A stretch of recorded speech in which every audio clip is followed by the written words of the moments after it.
بسم اللہ الرحمن الرحیم۔ السلام علیکم دوستو، پچھلے پارٹ میں آپ نے سنا حضور پاک صلی اللہ تعالیٰ علیہ وسلم کی امی کی وفات، اور آپ صلی اللہ تعالیٰ علیہ وسلم کے دادا عبد المطلب کی وفات، پھر اپنے چچا ابو طالب کے ساتھ تجارتی سفر، پھر جنگ فجار، اور پھر جب آپ جوان ہوئے تو حضرت بی بی خدیجہ رضی اللہ تعالیٰ عنہا کے ساتھ آپ کا نکاح ہوا، اور پھر اس کے بعد آگے کا واقعہ آپ سنیں۔ آپ صلی اللہ تعالیٰ علیہ وسلم کی سچائی اور ایمانداری کی وجہ سے مخلوق میں مقبولیت کا ایسا درجہ عطا فرما دیا کہ کم عمر میں آپ صلی اللہ تعالیٰ علیہ وسلم نے عرب کے بڑے بڑے سرداروں کے جھگڑوں کا ایسا لاجواب فیصلہ فرما دیا کہ بڑے بڑے دانشوروں اور سرداروں نے اس فیصلے کی عظمت کے آگے سر جھکا دیا، اور سب نے مل کر آپ صلی اللہ تعالیٰ علیہ وسلم کو اپنا سردار مان لی۔ چنانچہ اس قسم کا ایک واقعہ کعبہ کی تعمیر کے وقت پیش آیا، جس کی ڈیٹیل یہ ہے کہ جب آپ صلی اللہ تعالیٰ علیہ وسلم کی عمر مبارک 35 سال کی ہوئی تو زوردار بارش سے کعبہ میں ایسا سیلاب آ گیا کہ کعبے کی عمارت بالکل گر گئی۔ حضرت ابراہیم و حضرت اسماعیل کا بنایا ہوا کعبہ بہت پرانا ہو چکا تھا۔ عمالقہ، قبیلہ جرہم اور قصے وغیرہ اپنے اپنے وقتوں میں اس کعبے کی تعمیر اور مرمت کرتے رہے تھے، مگر چونکہ عمارت نچلی جگہ میں تھی اس لیے پہاڑوں سے برساتی پانی کے بہاؤ کا زوردار دھارا مکہ سے ہو کر گزرتا تھا اور اکثر کعبہ میں سیلاب آ جاتا تھا۔ کعبے کی حفاظت کے لیے اوپری حصے میں قریش نے کئی باندھ بھی بنائے تھے، مگر وہ باندھ بار بار ٹوٹ جاتے تھے، اس لیے قریش نے یہ طے کیا کہ عمارت کو گرا کر پھر سے کعبے کی ایک مضبوط عمارت بنائی جائے جس کا دروازہ اونچا ہو اور چھت بھی ہو۔ چنانچہ قریش نے مل جل کر تعمیر کا کام شروع کر دیا۔ اس تعمیر میں حضور پاک صلی اللہ تعالیٰ علیہ وسلم بھی شامل ہوئے، اور قریش کے سرداروں کے ساتھ اپنے کاندھے مبارک پر پتھر اٹھا اٹھا کر لاتے رہے۔ الگ الگ خاندان نے تعمیر کے لیے الگ الگ حصے آپس میں بانٹ لیے۔ جب عمارت حجر اسود تک پہنچ گئی تو خاندانوں میں سخت جھگڑا ہو گیا۔ ہر خاندان یہی چاہتا تھا کہ ہم ہی حجر اسود کو اٹھا کر دیوار میں لگائیں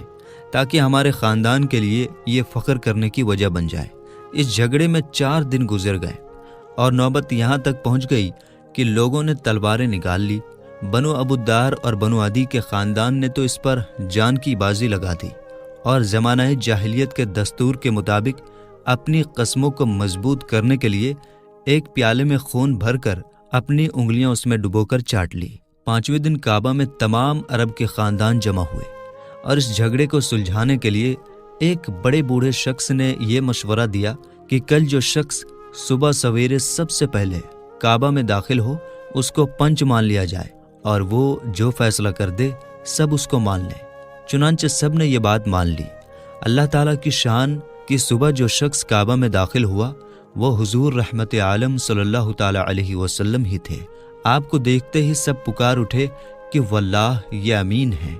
لہٰذا ہم سب ان کے فیصلے پر راضی ہیں۔ آپ صلی اللہ تعالیٰ علیہ وسلم نے اس جھگڑے کا اس طرح فیصلہ فرمایا کہ پہلے آپ نے یہ حکم دیا کہ جس خاندان کے لوگ حجر اسود کو اس کی جگہ پر رکھنا چاہتے ہیں ان کا ایک ایک سردار چن لیا جائے۔ چنانچہ ہر خاندان والوں نے اپنا اپنا سردار چن لیا۔ پھر حضور صلی اللہ تعالیٰ علیہ وسلم نے اپنی چادر مبارک کو بچھا کر حجر اسود کو اس پر رکھا اور سرداروں کو حکم دیا کہ سب لوگ اس چادر کو تھام کر مقدس پتھر کو اٹھائیں۔ چنانچہ سب سرداروں نے چادر کو اٹھایا اور حجر اسود اپنی جگہ تک پہنچ گیا تو حضور پاک صلی اللہ تعالیٰ علیہ وسلم نے اپنے مبارک ہاتھوں سے اس مقدس پتھر کو اٹھا کر اس کی جگہ رکھ دیا۔ اس طرح ایک ایسی خون خرابے والی لڑائی ٹل گئی جس کے نتیجے میں پتہ نہیں کتنا خون خرابہ ہوتا۔ خانہ کعبہ کی عمارت بن گئی، لیکن تعمیر کے لیے جو سامان جمع کیا گیا تھا وہ کم پڑ گیا، اس لیے ایک طرف کا کچھ حصہ باہر چھوڑ کر نئی بنیاد بنا کر چھوٹا سا کعبہ بنا لیا گیا۔ کعبہ معظمہ کا یہی حصہ جس کو قریش نے عمارت سے باہر چھوڑ دیا حتیم کہلاتا ہے، جس میں کعبہ معظمہ کی چھت کا پانی گرتا ہے۔ اعلان نبوت سے پہلے جو آپ کے خاص دوست تھے وہ سب بہت ہی اونچے مرتبے والے اور اخلاق مند تھے۔ ان میں سب سے زیادہ قریب حضرت ابوبکر رضی اللہ تعالی عنہ تھے، جو سالوں سال آپ صلی اللہ تعالی علیہ وسلم کے ساتھ رہے، چاہے سفر ہو یا سفر نہ ہو، اور بزنس ہو یا دوسرے معاملات، ہمیشہ آپ حضور صلی اللہ تعالی علیہ وسلم کے ساتھ رہے، اور آپ حضور کے اتنے قریب تھے کہ حضور آپ کو راز کی باتیں بتاتے تھے۔ اسی طرح حضرت خدیجہ رضی اللہ تعالی عنہا کے چچا زاد بھائی حضرت حکیم بن حجام رضی اللہ تعالی عنہ، جو قریش کے بہت بڑے رئیس تھے اور جن کو اللہ تعالیٰ نے یہ خاص شرف دیا کہ ان کی پیدائش خانہ کعبہ کے اندر ہوئی تھی، یہ بھی حضور صلی اللہ تعالیٰ علیہ وسلم کے خاص دوست میں سے تھے۔ حضرت جماعت بن ثعلبہ رضی اللہ تعالیٰ عنہ، جو جاہلیت کے زمانے میں حجامہ کا کام کرتے تھے، یہ بھی خاص دوست میں سے تھے۔ حضور صلی اللہ تعالیٰ علیہ وسلم کے اعلان نبوت کے بعد یہ اپنے گاؤں سے مکہ آئے تو قریش کے کافروں کے منہ سے یہ بکواس پرچار کرتے ہوئے سنا کہ محمد صلی اللہ تعالیٰ علیہ وسلم دیوانہ ہو گئے ہیں، معاذ اللہ۔ پھر یہ دیکھا کہ حضور صلی اللہ تعالیٰ علیہ وسلم راستے میں تشریف لے جا رہے ہیں اور آپ صلی اللہ تعالیٰ علیہ وسلم کے پیچھے لڑکوں کی ایک بھیڑ ہے جو شور مچا رہی ہے۔ یہ دیکھ کر حضرت جماعت بن ثعلبہ رضی اللہ تعالیٰ عنہ کو کچھ شک پیدا ہوا اور پرانی دوستی کے بنا پر ان کو بہت ہی دلی تکلیف ہوئی۔ چنانچہ یہ حضور صلی اللہ تعالیٰ علیہ وسلم کے پاس آئے اور کہنے لگے کہ اے محمد صلی اللہ تعالیٰ علیہ وسلم، میں ڈاکٹر ہوں اور دیوانے پن کا علاج کر سکتا ہوں۔ یہ سن کر حضور پاک صلی اللہ تعالیٰ علیہ وسلم نے اللہ تعالیٰ کی حمد و ثنا کے بعد کچھ جملے ارشاد فرمائے جن کا حضرت جماعت بن ثعلبہ رضی اللہ تعالیٰ عنہ کے دل پر اتنا گہرا اثر پڑا کہ وہ فوراً ہی اسلام میں داخل ہو گئے۔ حضرت قیس بن صائب مخزومی رضی اللہ تعالیٰ عنہ تجارت کے کاروبار میں یعنی بزنس کے سلسلے میں آپ صلی اللہ تعالیٰ علیہ وسلم کے ساتھ شامل رہا کرتے تھے۔ آپ صلی اللہ تعالیٰ علیہ وسلم کے گہرے دوستوں میں سے تھے۔ کہا کرتے تھے کہ حضور اکرم صلی اللہ تعالیٰ علیہ وسلم کا معاملہ اپنے بزنس پارٹنروں کے ساتھ ہمیشہ بہت ہی صاف ستھرا رہتا تھا اور کبھی کوئی جھگڑا پیش نہیں آتا تھا۔ حضور اکرم صلی اللہ تعالیٰ علیہ وسلم کا اصل خاندانی پیشہ تجارت تھا یعنی بزنس تھا، اور چونکہ آپ صلی اللہ تعالیٰ علیہ وسلم بچپن ہی میں ابو طالب کے ساتھ کئی بار تجارتی سفر کر چکے تھے، جس سے آپ صلی اللہ تعالیٰ علیہ وسلم کو تجارتی لین دین کا کافی تجربہ بھی حاصل ہو چکا تھا، اس لیے روزی روٹی کے لیے آپ صلی اللہ تعالیٰ علیہ وسلم نے تجارت کا کام شروع کیا اور تجارت کے لیے شام، بصرہ اور یمن کا سفر فرمایا، اور ایسی ایمانداری کے ساتھ آپ صلی اللہ تعالیٰ علیہ وسلم نے تجارتی کاروبار کیا کہ آپ کے ساتھی اور پورے بازار کے لوگ آپ صلی اللہ تعالیٰ علیہ وسلم کو امین کے لقب سے پکارنے لگے۔ ایک کامیاب بزنس مین کے لیے سچائی، وعدے کی پابندی، اچھے اخلاق کا ہونا ضروری ہے۔ ان خاصیتوں میں مکہ کے تاجر حضور صلی اللہ تعالیٰ علیہ وسلم نے جو کردار نبھایا ہے، دنیا اس کی مثال پیش نہیں کر سکتی۔ حضرت عبداللہ بن ابی الحمصہ صحابی رضی اللہ تعالیٰ عنہ کا بیان ہے کہ وحی کے نازل ہونے کے بعد، اب آپ سوچیں گے کہ وحی کیا ہوتا ہے، تو وحی کا مطلب ہوتا ہے اللہ تعالیٰ کا پیغام جو فرشتہ جبریل علیہ السلام اللہ کے حکم سے اللہ کے پیغمبروں کو پہنچاتے ہیں، اسی کو وحی کہا جاتا ہے۔ ہاں، تو حضرت عبداللہ بن ابی الحمصہ صحابی رضی اللہ تعالیٰ عنہ کا بیان ہے کہ وحی کے نازل ہونے کے بعد اور اعلان نبوت سے پہلے میں نے آپ صلی اللہ تعالیٰ علیہ وسلم سے کچھ لین دین کا معاملہ کیا، کچھ پیسے میں نے دے دیے، کچھ پیسے باقی رہ گئے، اور میں نے وعدہ کیا کہ میں ابھی آ کر باقی پیسے بھی دے دوں گا۔ اتفاق سے 3 دن تک مجھے اپنا وعدہ یاد نہیں آیا۔ تیسرے دن جب میں اس جگہ پر پہنچا جہاں میں نے آنے کا وعدہ کیا تھا، تو حضور صلی اللہ تعالیٰ علیہ وسلم کو اسی جگہ انتظار کرتا ہوا پایا، مگر میرے اس وعدہ پورا نہ کرنے کی وجہ سے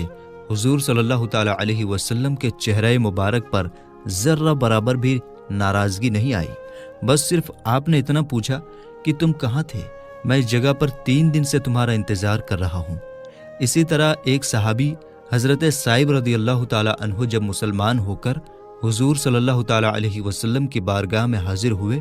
تو لوگ ان کی تعریف کرنے لگے، تو رسول اللہ صلی اللہ تعالیٰ علیہ وسلم نے فرمایا کہ میں تم سے زیادہ انہیں جانتا ہوں۔ حضرت صائب رضی اللہ تعالیٰ عنہ کہتے ہیں، میں نے پوچھا میرے ماں باپ آپ صلی اللہ تعالیٰ علیہ وسلم پر فدا ہوں، آپ نے سچ فرمایا۔ اعلان نبوت سے پہلے آپ صلی اللہ تعالیٰ علیہ وسلم میرے بزنس پارٹنر تھے،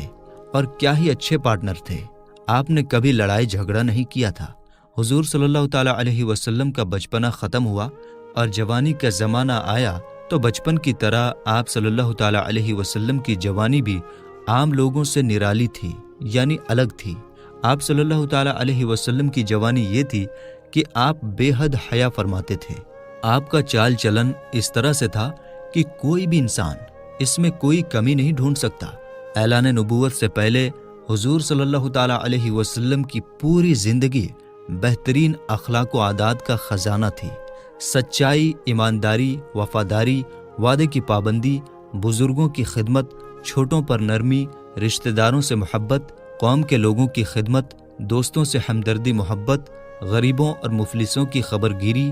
دشمنوں کے ساتھ اچھا برتاؤ، خدا کی مخلوق کے ساتھ خیر خواہی۔ حاصل یہ ہے کہ تمام اچھی باتوں میں حضور صلی اللہ تعالیٰ علیہ وسلم اتنے اونچے مرتبے پر پہنچے ہوئے تھے کہ دنیا کے بڑے بڑے انسانوں کے لیے وہاں تک پہنچنا تو کیا،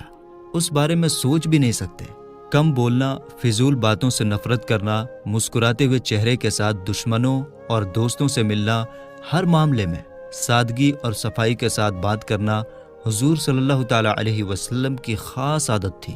حضور صلی اللہ تعالیٰ علیہ وسلم لالچ، دغابازی، فریب، دھوکہ، جھوٹ، شراب نوشی، بد کرداری، ناچ گانا، لوٹ مار، چوری ڈکیتی، گالی گلوچ، عشق بازی، تمام بری باتیں اور عادتیں جو جاہلیت کے زمانے میں ہر بچے کے اندر موجود ہوتی تھی، حضور صلی اللہ تعالیٰ علیہ وسلم کی زندگی ان تمام عیبوں سے پوری طرح پاک اور صاف ستھری رہی ہے۔ حضور صلی اللہ تعالیٰ علیہ وسلم کی سچائی اور ایمانداری کا چرچا پورے عرب میں تھا۔ مکہ کے ہر چھوٹے بڑے لوگوں کے دلوں میں حضور صلی اللہ تعالیٰ علیہ وسلم کے اچھے اخلاق کا چرچا تھا۔ بچپن سے لے کر تقریباً 40 سال کی عمر شریف ہو گئی، لیکن زمانہ جاہلیت کے ماحول میں رہنے کے باوجود شرک اور بت پرستی سے آپ کا دامن ہمیشہ پاک رہا۔ مکہ شرک اور بت پرستی کا سب سے بڑا سینٹر تھا، کیندر تھا۔ خود خانہ کعبہ میں 360 بتوں کی پوجا ہوتی تھی۔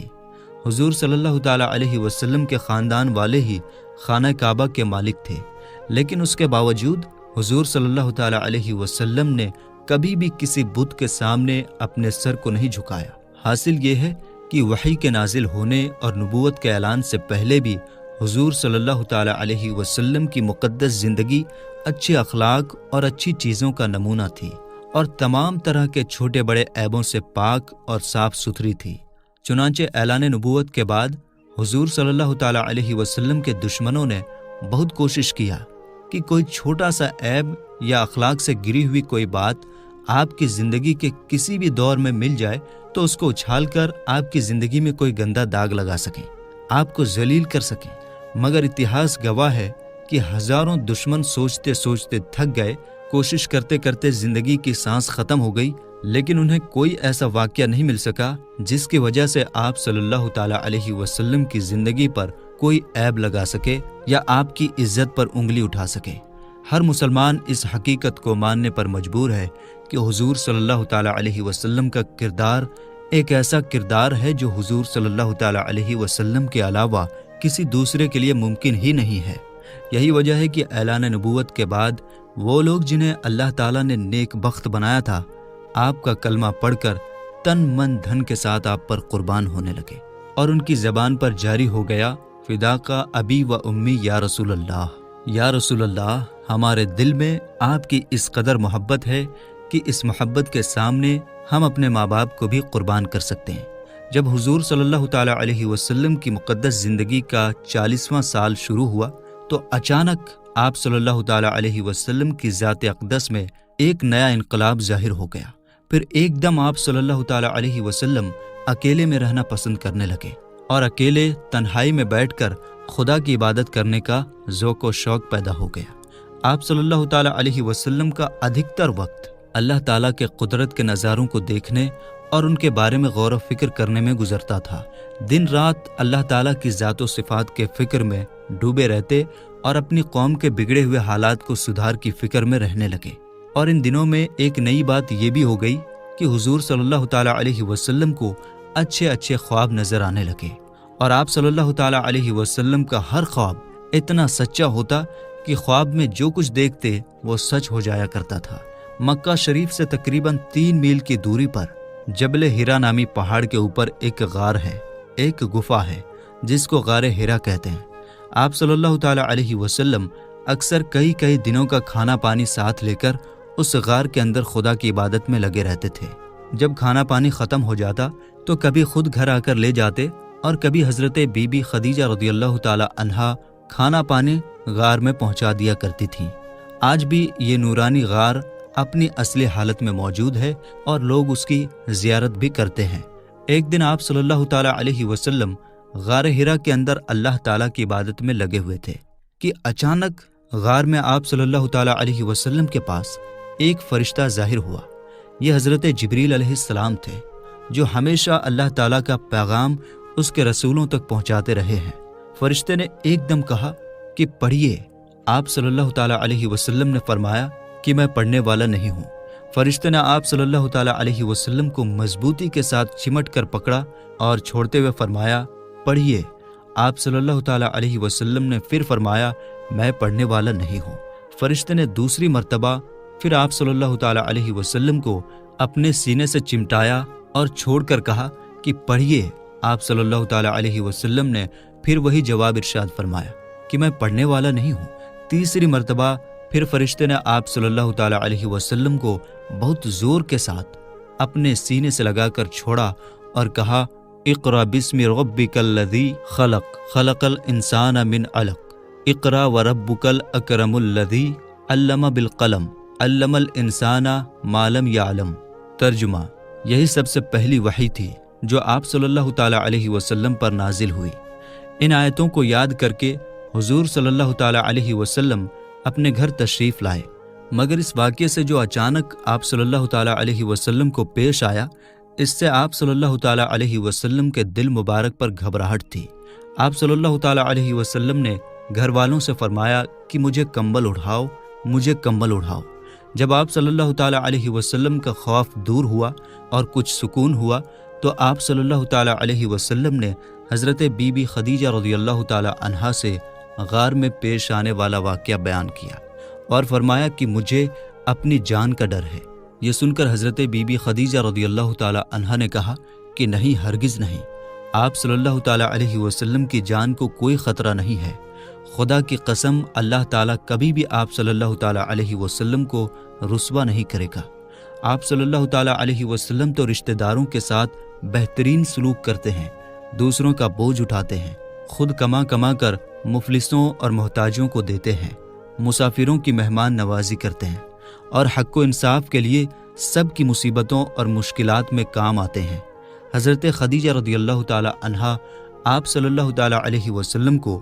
اپنے چچا زاد بھائی ورقہ بن نوفل کے پاس لے گئیں۔ ورقہ ان لوگوں میں سے تھے جو ایک خدا کو مانتے تھے اور مکہ والوں کے شرک و بت پرستی سے الگ ہو کر نصرانی ہو گئے تھے اور انجیل کا عبرانی بھاشا سے عربی میں ترجمہ کیا کرتے تھے۔ بہت بوڑھے اور نابینا ہو چکے تھے۔ حضرت بی بی خدیجہ رضی اللہ تعالیٰ عنہا نے ان سے کہا کہ بھائی جان، آپ اپنے بھتیجے کی بات سنیے۔ ورقہ بن نوفل نے کہا کہ بتائیے آپ نے کیا دیکھا ہے؟ حضور صلی اللہ تعالیٰ علیہ وسلم نے غار حرا کا پورا واقعہ بیان فرمایا۔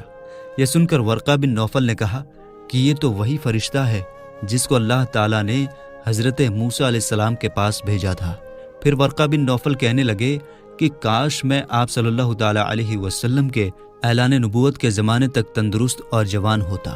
کاش میں اس وقت تک زندہ رہتا جب آپ کی قوم آپ کو مکہ سے باہر نکالے گی۔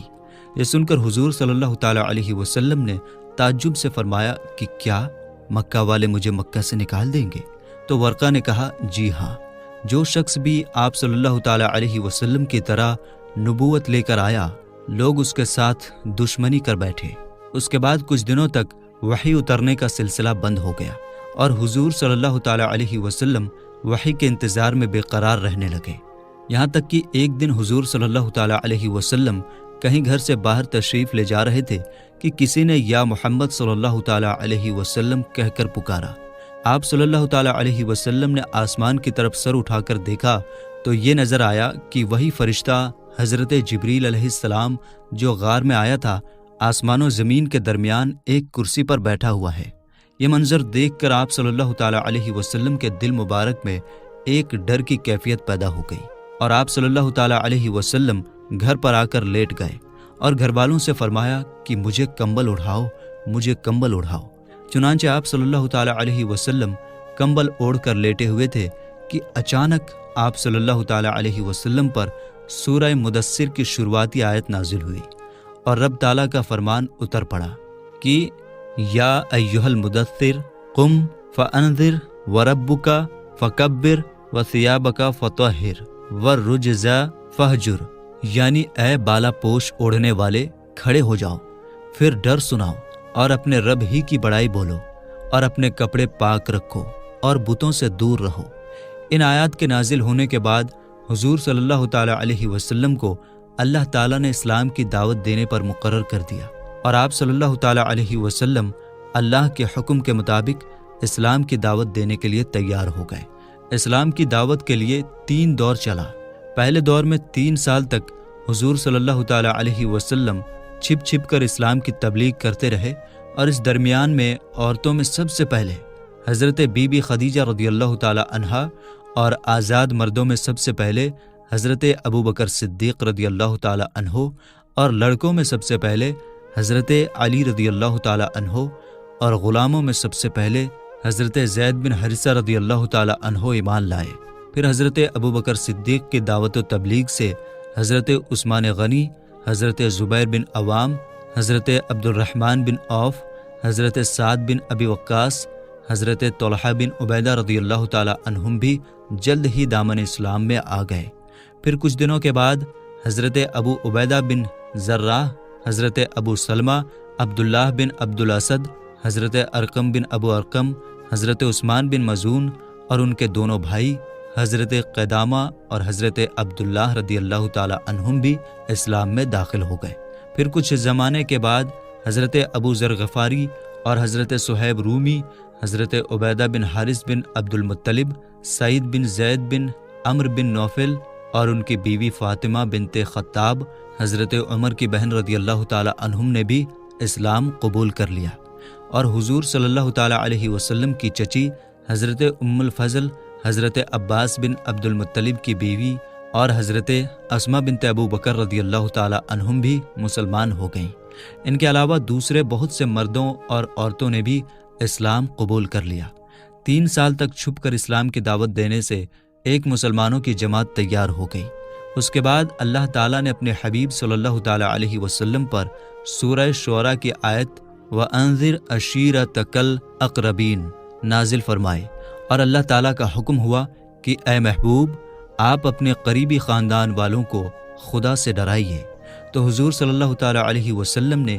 ایک دن صفا پہاڑ کی چوٹی پر چڑھ کر اے خاندان قریش کہہ کر خاندان قریش کو پکارا۔ جب قریش والے سب جمع ہو گئے تو آپ صلی اللہ تعالیٰ علیہ وسلم نے فرمایا کہ اے میری قوم، اگر میں تم لوگوں سے یہ کہہ دوں کہ اس پہاڑ کے پیچھے ایک فوج چھپی ہوئی ہے جو تم پر حملہ کرنے والی ہے، تو کیا تم لوگ میری بات کا یقین کر لو گے؟ تو سب نے ایک جٹ ہو کر کہا ہاں ہاں، ہم یقیناً آپ صلی اللہ تعالیٰ علیہ وسلم کی بات کا یقین کر لیں گے، کیونکہ ہم نے آپ صلی اللہ تعالیٰ علیہ وسلم کو ہمیشہ سچ اور امین ہی پایا ہے۔ آپ صلی اللہ تعالیٰ علیہ وسلم نے فرمایا کہ اچھا، تو پھر میں یہ کہتا ہوں کہ میں تم لوگوں کو اللہ کے عذاب سے ڈرا رہا ہوں، اور اگر تم لوگ ایمان نہ لاؤ گے تو تم پر اللہ کا عذاب اتر پڑے گا۔ یہ سن کر تمام قریش، جن میں آپ صلی اللہ تعالیٰ علیہ وسلم کا چچا ابو لہب بھی تھا، سخت ناراض ہو کر سب کے سب چلے گئے، اور آپ صلی اللہ تعالیٰ علیہ وسلم کی شان میں اول فول بکنے لگے۔ تیسرا دور، اب وہ وقت آ گیا کہ اعلان نبوت کے 4تھے سال سورہ حجر کی آیت فَاصْدَعْ بِمَا تُؤْمَرُ نازل فرمائی، اور اللہ تعالیٰ نے یہ حکم فرمایا اے محبوب،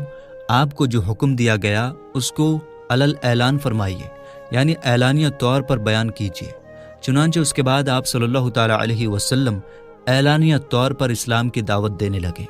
اور شرک اور بت پرستی کی خلم خلا برائی بیان کرنے لگے، اور تمام قریش بلکہ پورا عرب آپ کی مخالفت پر اتر گیا، آپ کے دشمن ہو گئے، اور حضور صلی اللہ تعالیٰ علیہ وسلم اور مسلمانوں کو تکلیف دینا شروع کر دیا۔ کفار مکہ خاندان بنو ہاشم کے بدلہ اور لڑائی شروع ہو جانے کے ڈر سے حضور صلی اللہ تعالیٰ علیہ وسلم کو قتل تو نہیں کر سکے، لیکن طرح طرح کی تکلیفوں سے آپ پر ظلم و ستم کا پہاڑ توڑنے لگے۔